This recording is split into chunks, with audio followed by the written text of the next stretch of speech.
Waalaikumsalam warahmatullahi wabarakatuh. Kami dari kelompok 7 akan mempresentasikan hasil diskusi kami untuk menyelesaikan tugas final mata kuliah infrastruktur web dan internet. Dosen pengampu Pak Tamus bin Tahir, SPD MKOM. Sebelum kami masuk ke materi, izinkan kami memperkenalkan diri. Perkenalkan, nama saya Musdalifah, akan membahas tentang teknologi pada website dan internet saat ini. Perkenalkan, nama saya Reski Badilla yang akan menjelaskan mengenai prinsip kerja dari website dan internet. Perkenalkan, nama saya Nur Reski. Di sini saya akan menjelaskan prediksi teknologi web dan internet ke depannya dan ancaman dan tips aman penggunaan web dan internet. Untuk mempersingkat waktu, saya persilahkan kepada pemateri pertama untuk menjelaskan materi yang dibawakan. Baik, terima kasih.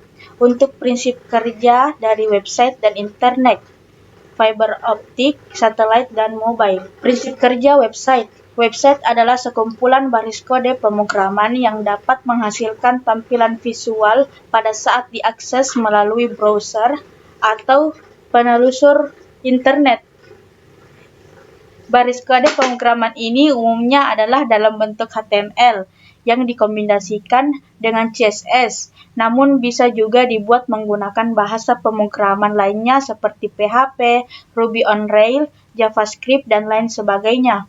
Yang nantinya file-file yang berisi baris kode ini, termasuk juga gambar-gambar yang dibutuhkan, akan disimpan pada komputer server yang terkoneksi dengan internet. Website memiliki variasi yang hampir tidak ada habisnya, termasuk situs pendidikan, situs berita, forum, situs media sosial, situs e-commerce, dan sebagainya.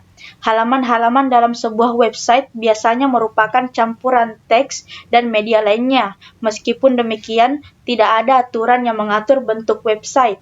Untuk penjelasan yang ada pada gambar ini, user atau pengguna yang akan mengakses suatu website berupa URL melalui web browser atau media untuk menuju URL yang diakses. Selanjutnya, web browser tersebut mengirimkan permintaan berupa HTTP request kepada web server melalui layar-layar TCP atau IP. Kemudian, web server memberikan web files yang di-request jika ada. Web file yang telah diberikan tidak langsung ditampilkan atau di-display begitu saja, namun web server memberikan respon kembali ke web browser melalui HTTP response yang juga melalui layar-layar TCP atau IP. Kemudian baru diterima oleh web browser lalu dikirimkan kepada user berupa display. Secara umum, cara kerja web adalah informasi web disimpan dalam dokumen dalam bentuk halaman-halaman web atau web page. Lalu, halaman web tersebut disimpan dalam komputer server web. Lalu, sementara di pihak pemakai ada komputer yang bertindak sebagai komputer klien yang mana ditempatkan program untuk membaca halaman web yang ada di server web atau browser. Lalu yang terakhir, browser membaca halaman web yang ada di server web. Untuk selanjutnya, masih prinsip kerja website. Ada dua bagian utama dalam aplikasi web, yaitu yang pertama ada sisi klien dan yang kedua ada sisi server. Sisi klien dalam hal ini adalah PC atau bisa disebut juga dengan perangkat mobile yang terhubung ke jaringan internet. Klien dapat mengakses aplikasi web melalui web browser seperti Mozilla Firefox, Google Chrome, Internet Explorer, dan web browser lainnya. Sedangkan server adalah perangkat komputer dengan spesifikasi yang bagus dan digunakan untuk menyimpan aplikasi web beserta database server yang siap untuk diakses oleh klien. Klien bertugas meminta halaman web browser melalui web browser, lalu web browser akan meneruskannya ke server yang mana aplikasi web berada. Selanjutnya, komputer server akan mengolah permintaan dari klien.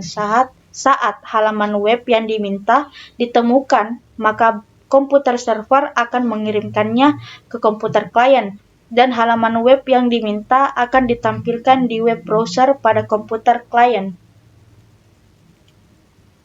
Selanjutnya yaitu prinsip kerja internet. Internet adalah Sistem global komputer yang saling terhubung atau terkoneksi melalui protokol internet atau Internet Protocol atau IP yang telah disepakati bersama. Dengan internet, Anda bisa mengakses informasi apapun dengan perangkat apapun, selama Anda memiliki jaringan yang sudah terkoneksi dengan internet. Adapun prinsip kerja internet yaitu server ISP bertugas menerima permintaan sinyal dari berbagai macam browser yang digunakan.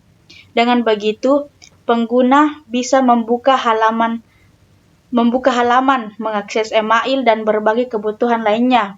Pada saat server tidak bisa menampung seluruh informasi atau permintaan yang tersedia, maka sinyal tersebut akan dialihkan ke server yang lain, yang mana ia dinamakan sebagai host server. Lalu, komputer atau laptop yang kita gunakan sudah memiliki IP address yang diberikan oleh ISP. Kemudian mereka akan melakukan pengaturan pada router agar perangkat tersebut bisa terkoneksi ke ISP. Lalu yang ketiga, seseorang bisa membuka www.facebook.com atau www.google.com karena terdapat DNS. DNS atau Domain Name System yang memungkinkan para pengguna bisa mengakses berbagai macam domain yang tersedia. Pada dasarnya, alamat domain tersebut tidak lebih dari sekedar angka seperti misalnya untuk www.google.com yang sebenarnya 74.125.68.105. Jadi jika diketikkan apapun akan sama-sama muncul jendela Google. Selanjutnya yaitu prinsip kerja fiber optik.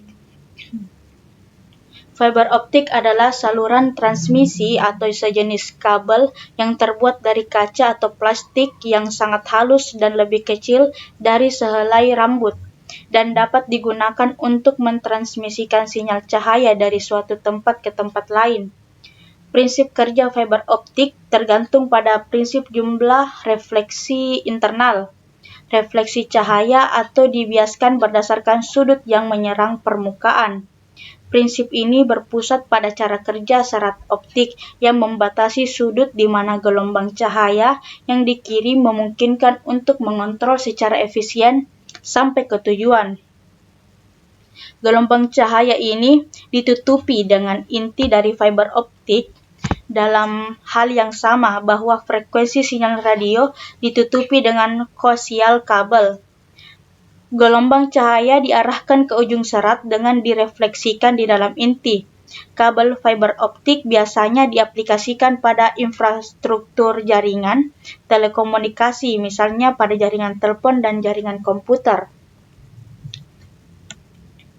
Masih prinsip kerja fiber optik secara umum bekerja dengan memanfaatkan sifat cahaya yang unik, sehingga memiliki kecepatan transfer data yang sangat tinggi dan juga dapat dibelokkan atau disebut juga sebagai refleksi internal total.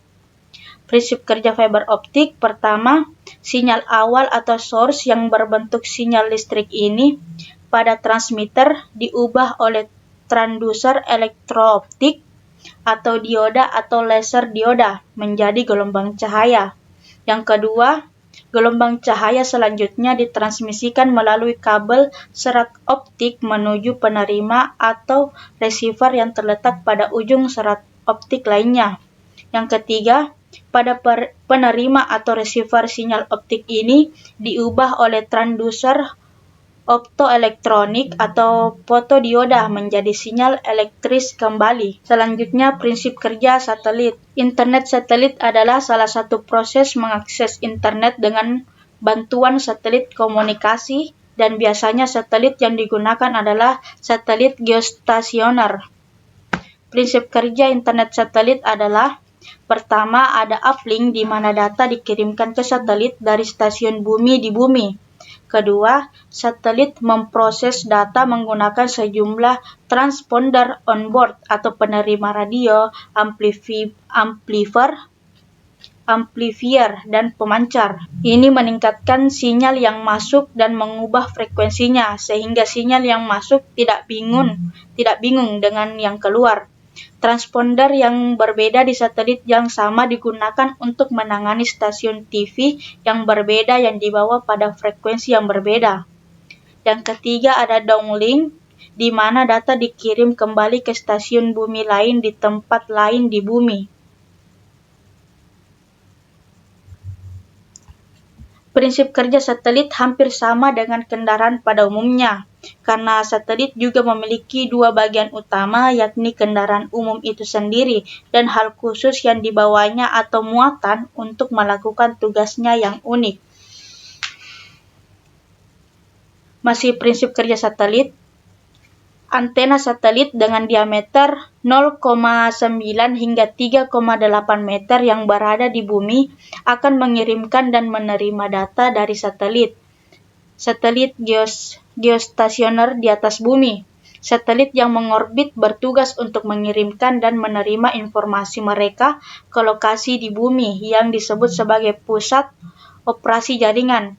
Pusat operasi jaringan itu sendiri terhubung ke internet atau jaringan khusus, sehingga semua komunikasi dari parabola ke satelit yang mengorbit akan mengalir melalui pusat operasi jaringan sebelum mencapai internet. Internet satelit tidak bergantung pada lokasi dan koneksi dapat dibawa kemana saja karena menyediakan jangkauan global. Ini adalah akses internet yang ideal di tempat-tempat di mana kualitas akses tidak dapat diandalkan atau buruk, atau tempat-tempat di mana akses internet terestrial yang menggunakan media kabel dan tanpa kabel tidak tersedia. Selanjutnya itu prinsip kerja mobile. Mobile adalah sebuah sistem perangkat lunak yang memungkinkan setiap pemakai melakukan mobilitas dengan perlengkapan PDA, asisten digital perusahaan pada telepon genggam atau seluler. Pada dasarnya, cara kerja telepon seluler atau ponsel ini tidak menggunakan sistem wireline, namun menggunakan sistem wireless. Sistem wireless sendiri adalah jaringan nirkabel di mana cara kerjanya tanpa menggunakan kabel untuk berkomunikasi dengan pengguna yang lain. Antara pengirim dan penerima harus tercakup pada Base Transceiver Station atau BTS yang memfasilitasi antara pengguna telepon seluler secara wireless. Berikut adalah prinsip kerja dari mobile. Yang pertama yaitu mikrofon menerima suara dari pengirim.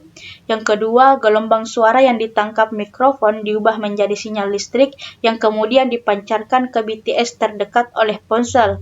Yang ketiga, BTS menerima sinyal tersebut untuk diteruskan ke pusat telekomunikasi. Yang keempat, pusat telekomunikasi meneruskan sinyal ke BTS terdekat untuk diteruskan kepada penerima. Lalu yang terakhir yaitu sinyal yang sampai pada penerima diubah menjadi gelombang suara oleh speaker. Baik, untuk materi selanjutnya, saya serahkan ke pemateri kedua. Baik, terima kasih untuk pemateri sebelumnya. Saya Musdalifah akan membahas mengenai teknologi pada website dan internet saat ini. Yang pertama itu teknologi pada website saat ini. Ada web browser, web server, CMS, dan coding. Berikut penjelasannya. Web browser adalah perangkat lunak yang memungkinkan kita untuk mencari, mengakses, dan menampilkan halaman website di internet. Pada dasarnya, web browser berisi kode-kode seperti HTML dan JavaScript yang tidak dapat langsung dibaca oleh manusia atau pengguna. Web browser akan menerjemahkan kode-kode tersebut ke dalam tulisan, gambar, audio, maupun elemen lainnya. Yang kedua, ada web server. Web server merupakan sebuah software. Web server merupakan sebuah software atau perangkat lunak yang memberikan layanan berupa data, berfungsi untuk menerima permintaan HTTP ataupun HTTPS dari klien atau biasa kita kenal dengan web browser seperti Chrome, Firefox, Mozilla, dan lain sebagainya. Selanjutnya, ia akan mengirim respon atas permintaan tersebut kepada klien dalam bentuk halaman web. Nah, adapun fungsi dari web server yang pertama memberikan berbagai cache yang terdapat pada penyimpanan serta semua dokumen dan tidak terpakai lagi. Fungsi yang kedua, melakukan pemeriksaan terhadap sistem security yang berasal dari permintaan HTTP berdasarkan request klien atau web browser. Yang ketiga, menyediakan data berdasarkan request atau permintaan yang masuk agar dapat menjamin keamanan sistem yang berjalan dengan lancar. Teknologi website yang ketiga ada CMS. CMS merupakan singkatan dari Content Management System, yaitu software yang memungkinkan kita untuk membuat dan mengelola website dengan mudah. Umumnya, sebuah CMS akan memberikan kita sebuah antarmuka atau biasa dikenal dengan user interface, di mana kita bisa mengatur tampilan, fitur, serta isi website dengan praktis dan mudah. Antarmuka ini berisi berbagai menu yang diperlukan untuk mengotak-atik website sesuai dengan yang pengguna inginkan atau yang kita inginkan. Singkatnya, kita tidak perlu memiliki keahlian coding untuk mengelola website dengan CMS. Nah, CMS yang umum digunakan saat ini yaitu WordPress. Teknologi selanjutnya ada coding. Pada umumnya, jika kita ingin membuat website dari nol tanpa menggunakan CMS, maka kita haruslah mengoding sebuah website. Coding adalah salah satu tindakan dari langkah-langkah pemrograman dengan menuliskan kode atau skrip dalam bahasa pemrograman.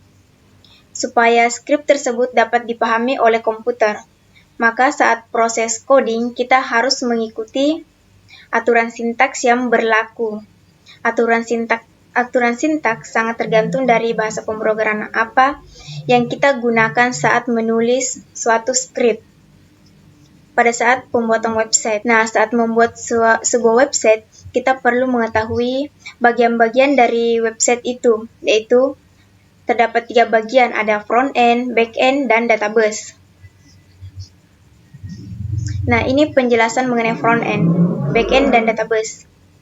Front end adalah salah satu bagian dari website yang menampilkan tampilan pada para pengguna. Bagian ini dibuat dengan menggunakan Hypertext Markup Language atau biasa disebut dengan HTTP. Cascading Style Sheets atau biasa disebut dengan CSS. Dan juga ada JavaScript. Sehingga suatu URL bisa bekerja dan menampilkan situs website dengan baik. Front-end developer adalah mereka yang memiliki tanggung jawab dalam menghubungkan suatu situs website ataupun aplikasi dengan para penggunanya. Nah, mereka akan membuat gambar, tombol, teks, dan juga menu serta interaksi antara setiap situs atau aplikasi dengan para pengguna.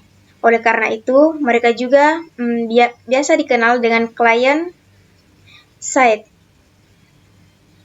Tugas dari front-end adalah memindahkan desain yang dibuat oleh UI designer dalam bentuk yang lebih interaktif dan membuat desain tersebut menjadi lebih hidup dari yang sebelumnya. Nah, untuk membuat suatu situs website atau aplikasi, maka kita juga membutuhkan seorang back-end developer. Seorang front-end developer harus bisa menguasai yang namanya HTML, CSS, dan juga JavaScript. Itulah yang harus dikuasai oleh front-end. Selanjutnya penjelasan mengenai back-end. Back-end merupakan sisi server atau server side dari sebuah website atau aplikasi. Jadi, back-end developer adalah seorang yang memiliki keahlian untuk merancang atau mengembangkan software di sisi server yang berkaitan dengan logika serta database. Tujuannya yaitu untuk memastikan bahwa aplikasi atau website yang dibuat dapat tampil dan berguna dengan sebagaimana mestinya. Secara umum, tugas dari seorang back-end developer yaitu melakukan pengecekan terhadap berbagai program, inti dan fitur yang terdapat di balik software.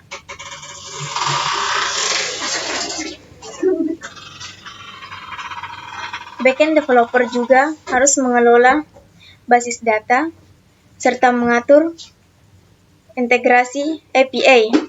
Intinya, back-end developer harus memastikan bahwa seluruh program di balik software bisa berjalan dengan sempurna. Biasanya, seorang back-end developer dituntut untuk menguasai bahasa pemrograman PHP.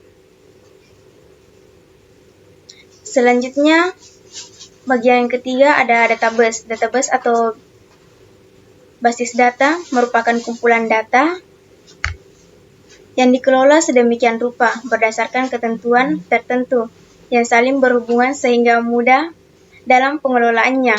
Melalui pengelolaan tersebut, pengguna dapat memperoleh kemudahan dalam mencari informasi, menyimpan informasi, dan membuang informasi. Nah, fungsi database adalah untuk menghindari data ganda yang tersimpan. Suatu database management system atau biasa disebut dengan DBMS dapat diatur supaya bisa mengenali duplikasi data ketika di-input.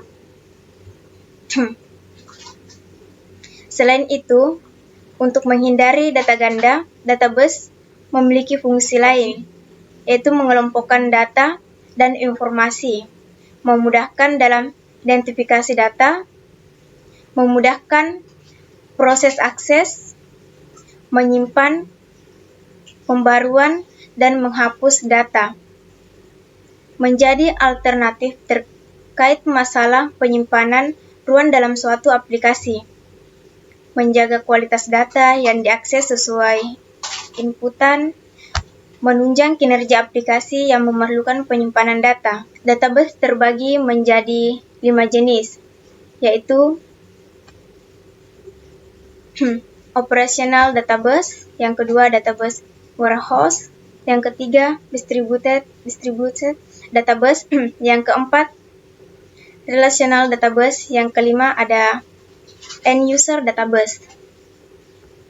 Saat ini, perangkat lunak database yang sering kita gunakan adalah seperti Oracle, JSON, Microsoft SQL Server, VeraBeat, MySQL, MariaDB, dan PostgreSQL. Selanjutnya, teknologi pada internet saat ini. Yang pertama ada 4G, 5G, virtual reality, augmented reality, Project Loon, VSAT, dan Starlink. Penjelasannya itu dapat kita lihat. Untuk 4G, yaitu singkatan dalam bahasa Inggrisnya, 4 Generation Technology adalah generasi keempat dari teknologi telepon seluler. 4G merupakan pengembangan dari teknologi 2G dan 3G. Sistem 4G menyediakan jaringan pita lebar ultra untuk berbagai perlengkapan elektronik. Contohnya ponsel cerdas dan laptop menggunakan modem USB. Sistem 4G menyediakan solusi IP yang komprehensif di mana suara, data, dan arus multimedia dapat sampai kepada pengguna kapan saja dan di mana saja. Pada rata-rata data lebih tinggi dari generasi yang sebelumnya. Bagaimanapun, terdapat beberapa pendapat yang ditujukan untuk 4G, yaitu 4G akan 4G merupakan sistem berbasis IP terintegrasi penuh. Ini akan dicapai setelah teknologi kabel dan nirkabel dapat dikonversikan dan mampu menghasilkan kecepatan 100 MB per detik dan 1 GB per detik, baik dalam maupun di luar ruangan, dengan kualitas premium dan keamanan yang tinggi. Selanjutnya, yang kedua ada 5G. Jaringan ini merupakan jaringan seluler generasi kelima yang menawarkan kecepatan internet lebih tinggi dari generasi-generasi sebelumnya, yaitu dari generasi 4G. Jaringan 5G menjanjikan kecepatan yang dapat membuat internet seluler setara dengan Wi-Fi. Secara teknologi, jaringan ini merupakan evolusi dari teknologi seluler kita saat ini.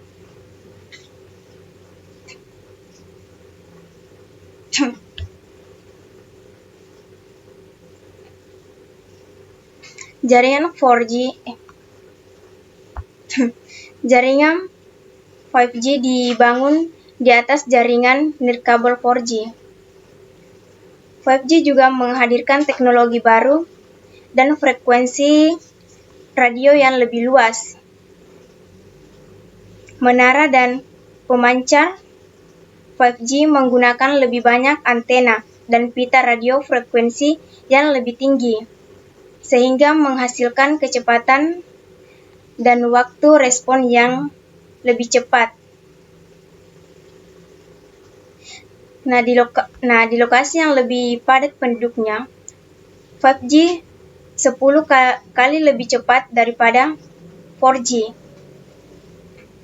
Dapat mencapai kecepatan rata-rata hampir 500 Mbps. Perbedaan yang sangat besar dibandingkan 4G yang kisarannya cuma mencapai 30 Mbps.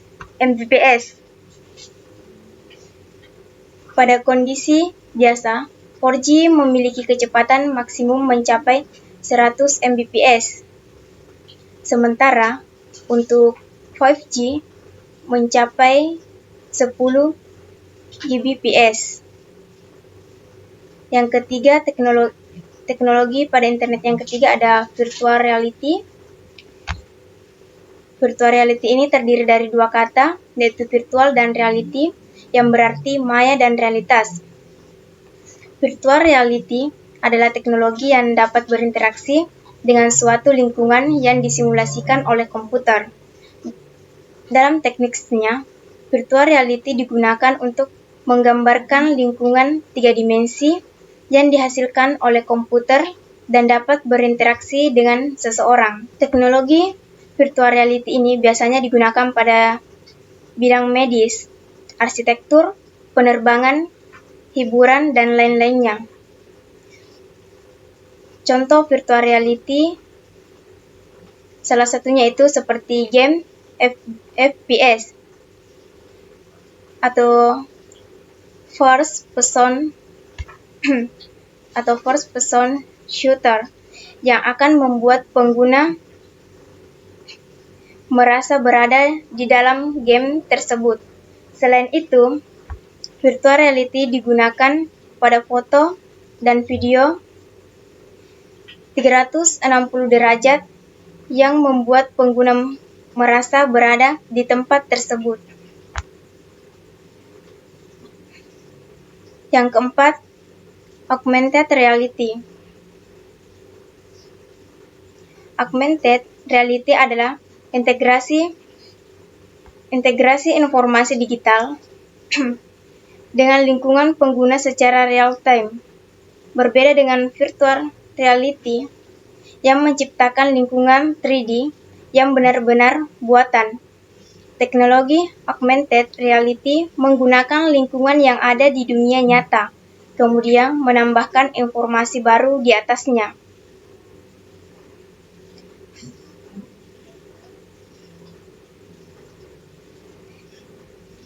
Untuk perangkat augmented reality, yang menyita perhatian saat ini adalah perangkat besutan Microsoft yang diberi nama Microsoft HoloLens. Perangkat ini berfokus pada penggabungan hologram 3 dimensi yang bersifat augmented reality dengan dunia nyata. Selain itu, Google Glass yang berbentuk kacamata yang dibuat oleh Google merupakan kacamata yang menggunakan teknologi augmented reality yang memiliki banyak fungsi. Perbedaan virtual reality dan augmented reality adalah virtual reality menggunakan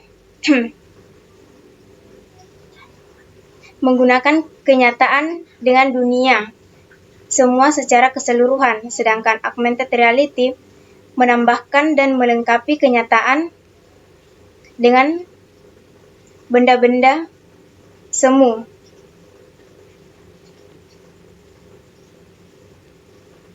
Yang kelima ada Project Loon, merupakan sebuah balon helium yang dapat terbang 2 kali lebih tinggi dari pesawat komersil. Balon tersebut akan terbang membawa jaringan internet ke daerah terpencil yang sebelumnya tak terjangkau. Project Loon adalah sebuah proyek dari Google yang memanfaatkan balon jaringan yang menjelajahi di angkasa dan dirancang untuk memperluas konektivitas internet bagi orang-orang di wilayah pedesaan dan terpencil di seluruh dunia. Loon bergerak dengan memancarkan sinyal akses internet dengan membutuhkan alokasi frekuensi.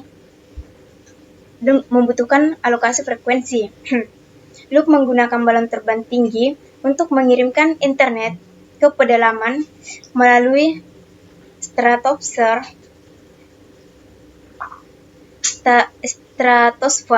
di mana ada lapisan angin yang berbeda dengan menggunakan data angin dari National Oceanic and Atmospheric Administration atau biasa disebut dengan NOAA. Balon-balon tersebut bermanuver dengan mengidentifikasi lapisan angin dengan kecepatan dan arah yang diinginkan. Kemudian menyesuaikan ketinggian untuk mengapung di lapisan stratosfer. Loon dibuat dengan tujuan untuk penyebaran internet di seluruh dunia. Loon pertama berhasil mengelilingi dunia selama 19 kali 187 hari dengan kecepatan mentransfer data 15 Mbps. Selanjutnya, teknologi yang keenam ada VSAT. Dalam bahasa Inggris, VSAT merupakan singkatan dari Very Small Aperture Terminal. Adalah stasiun penerima sinyal dari satelit dengan antena penerima berbentuk piringan dengan diameter kurang dari 3 meter. Fungsi utama dari VSAT yaitu untuk menerima dan mengirim data ke satelit. Satelit ini berfungsi sebagai penerus sinyal untuk dikirimkan ke titik lainnya di atas bumi. Sebenarnya, piringan VSAT tersebut menghadap ke sebuah satelit geostasioner. Satelit geostasioner merupakan satelit yang selalu berada di tempat yang sama, sejalan dengan perputaran bumi pada sumbunya yang dimungkinkan karena mengorbit pada titik yang sama di atas permukaan bumi dan mengikuti perputaran bumi pada sumbunya.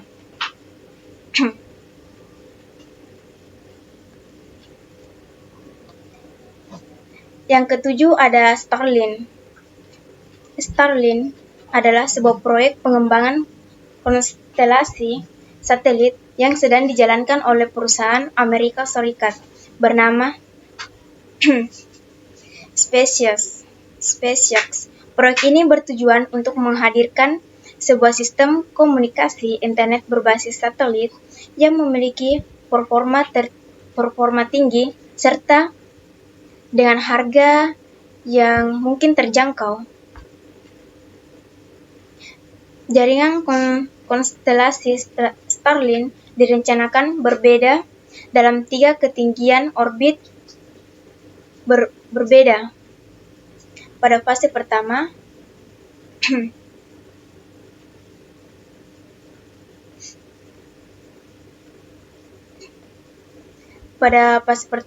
SpaceX akan meluncurkan 1.584 satelit menuju orbit setinggi 550 km di atas permukaan bumi. Orbit tersebut memiliki inklinasi sebesar 55 derajat serta 40 bidang orbit yang berbeda dengan masing-masing bidang memiliki 66 satelit. Setelah itu, SpaceX akan mulai mengisi 2 ketinggian orbit lainnya. Mereka akan mengisi 7.518 satelit menuju orbit setinggi 340 km serta 2.841 satelit untuk ketinggian 1.200 km. Fase pertama membutuhkan 24 peluncuran dengan 60 satelit di tiap peluncuran untuk dapat mencapai jangkauan global. Namun, hanya membutuhkan 6 peluncuran untuk dapat menyajikan internet di Amerika Utara. SpaceX berencana melakukan 1 hingga 5 peluncuran Starlink lagi hingga di akhir tahun 2019. Cukup sekian dari saya. Untuk materi selanjutnya akan dibawakan oleh pemateri ketiga. Bismillahirrahmanirrahim. Assalamualaikum warahmatullahi wabarakatuh. Baik, saya akan melanjutkan materi ketiga, di mana saya akan membahas prediksi teknologi web dan internet ke depan. Web 3.0 adalah generasi ketiga dari layanan internet berbasis web.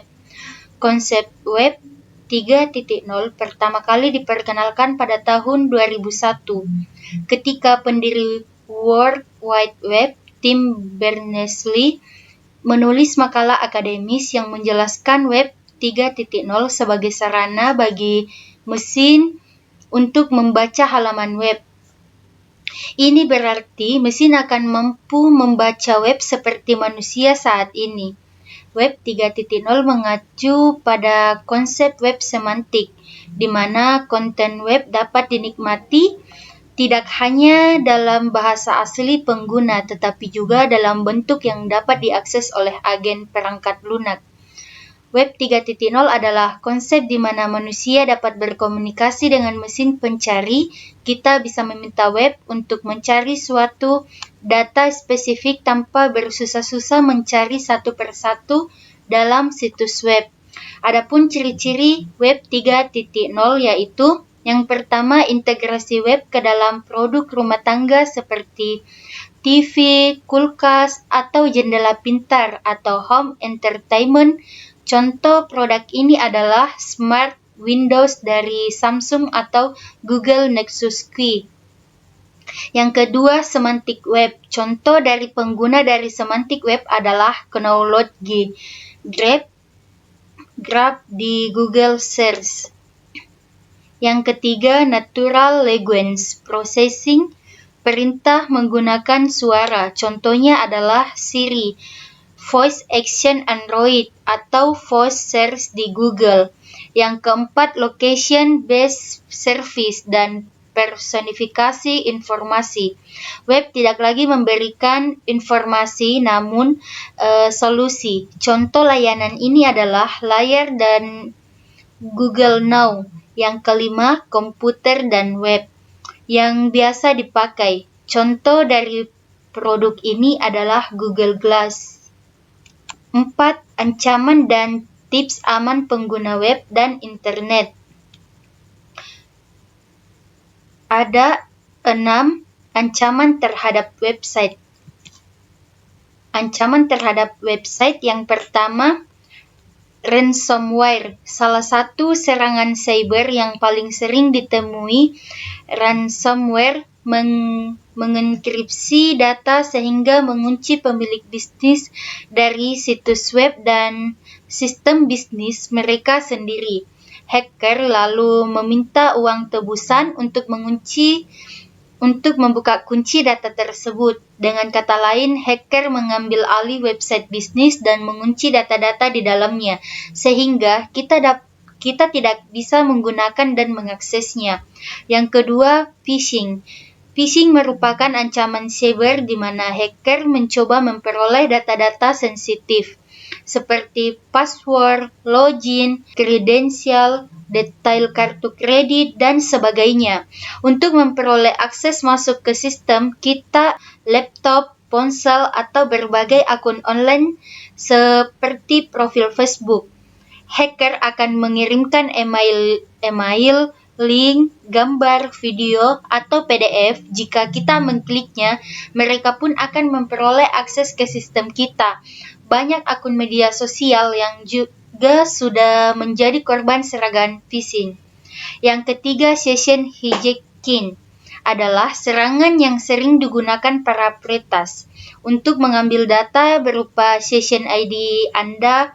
Tujuannya untuk mendapatkan akses akun yang diinginkan peretas, misalnya akun login, website, database, dan data user. Ancaman terhadap website yang keempat, cross-site request forgery atau biasa disingkat CSRF, adalah serangan yang memungkinkan penyerang melakukan perintah HTTP seperti post atau get yang tidak sah ke situs web. Yang kelima, SQL injection adalah salah satu teknik peretasan dengan cara menyalahgunakan celah keamanan yang ada di lapisan SQL berbasis data suatu aplikasi. Celah ini dapat terjadi akibat adanya input user yang tidak melakukan fiber dengan benar dan dalam pembuatan memakai from yang salah. 6. Cross-site scripting atau biasa disingkat XSS adalah salah satu serangan eksternal paling berbahaya yang dilakukan dengan cara memasukkan kode atau skrip berbahaya ke dalam website. Skrip tersebut dapat mempengaruhi kinerja website dan sering digunakan untuk mencuri data. Ancaman terhadap internet. Ada pun 11 ancaman terhadap internet. Yang pertama, adware. Merupakan sebuah program yang akan menampilkan iklan pada komputer. Akan mengganggu karena adware umumnya akan memakai sumber daya dari komputer. Akibatnya komputer berjalan lambat. Ada juga jenis adware yang muncul secara pop-up yang dapat menggunakan saat sedang bekerja. Yang kedua, exploit, yaitu sebuah aplikasi yang berusaha mencari dan menyerang kelemahan dari sistem untuk mendapatkan akses atau dengan tujuan menginfeksi sistem atau komputer. Yang ketiga, DDoS, yang merupakan kepanjangan dari Distributed Denial of Service, di mana sebuah server atau komputer diserang dengan dihujani kiriman data dalam ukuran yang sangat besar oleh banyak komputer secara bersamaan. Akibatnya komputer tersebut sulit diakses atau rusaknya perangkat keras karena tidak mampu menampung kiriman data yang sangat besar. Yang keempat, brute force merupakan kegiatan untuk membobol password dengan cara mengkombinasikan angka dan huruf secara berurutan. Sangat berbahaya jika dengan teknik ini orang yang tidak berhak berhasil mengetahui password kita kemudian disalahgunakan Untuk mengatasi masalah ini, ada baiknya password yang digunakan tidak hanya terdiri dari angka dan huruf, tetapi juga terdiri dari simbol seperti simbol dolar, pagar, dan N, dan lainnya. Yang kelima, hoax, yaitu berita bohong yang biasa disebarkan melalui email atau website. Efeknya adalah kepanikan atau banyak pembacaan yang tertipu. Akibat lainnya adalah memberatkan jaringan internet karena pesan berantai dari berita bohong tersebut yang disampaikan ke orang lain. Yang keenam, keylogger akan merekam inputan yang dimasukkan lewat keyboard untuk disimpan atau dikirimkan ke seseorang yang biasanya digunakan untuk tujuan yang tidak baik. Hal ini khususnya harus diwaspadai apabila Anda memasukkan password di tempat-tempat umum seperti warnet. Password yang Anda masukkan melalui keyboard dapat diketahui dan bisa juga digunakan untuk tujuan yang tidak baik. Yang ketujuh, spyware merupakan program yang berfungsi untuk memata-matai pengguna dengan tujuan mendapatkan informasi penting seperti nomor kartu kredit, PIN atau password yang dapat merugikan korban karena bocornya informasi tersebut. Yang kedelapan, ROM adalah malware yang dapat menggandakan diri, kemudian mengirimkan hasil penggandaan dirinya melalui jaringan tanpa harus ada aktivitas tertentu yang dilakukan user. ROM dapat berbahaya karena dapat menjadi pintu masuk bagi virus, malware, atau program merusak lainnya. Yang kesembilan, Trojan bertindak seolah-olah dirinya dalam program, baik dapat digunakan untuk membantu pekerja pengguna, tetapi sebenarnya terdapat fungsi yang membahayakan sistem secara keseluruhan atau untuk mencuri informasi rahasia. Trojan mudah menyebar ke komputer lain. 10. Rootkit, yaitu program yang bertujuan menyembunyikan program lain yang berjalan, biasa digunakan untuk menyebarkan malware, virus, atau keylogger. 11. Fake antivirus. Cara kerjanya adalah dengan membuat seolah-olah komputer terkena virus dan menyarankan untuk membeli antivirus untuk mengatasi virus tadi. Tips aman penggunaan web. Tips aman untuk menggunakan sebuah website ada 3. Yang pertama, pastikan server aman atau pilihan layanan cloud yang terpercaya. Yang kedua, gunakan username dan password yang kuat. Yang ketiga, sering melakukan backup dan maintenance. Tips aman pengguna web. Adapun cara mengantisipasi website dari serangan-serangan, antara lain yang pertama untuk coding website sendiri. Gunakan HTML special cars. Simpan session dengan IP menggunakan framework, update version, dan CAPTCHA. Yang kedua untuk CMS. Update CMS yang digunakan. Gunakan template original, gunakan plugins original, install plugin keamanan, install plugin backup, ganti URL login, install plugin untuk batas percobaan login, install plugin untuk logout otomatis. Tips aman pengguna internet ada 6. Yang pertama yaitu jangan membagikan informasi pribadi. Yang kedua, waspada saat menghubungkan WiFi. Yang ketiga, ganti sandi secara berkala. Yang keempat, jangan masuk melalui tautan tidak resmi. Yang kelima, gunakan antivirus resmi. Yang keenam, backup data. Baik, itulah tadi penjelasan dari saya. Saya alihkan ke moderator. Terima kasih. Mungkin cukup sekian presentasi dari kami. Lebih dan kurangnya mohon dimaafkan. Wabillahi taufiq wal hidayah. Wassalamualaikum warahmatullahi wabarakatuh. Waalaikumsalam warahmatullahi wabarakatuh.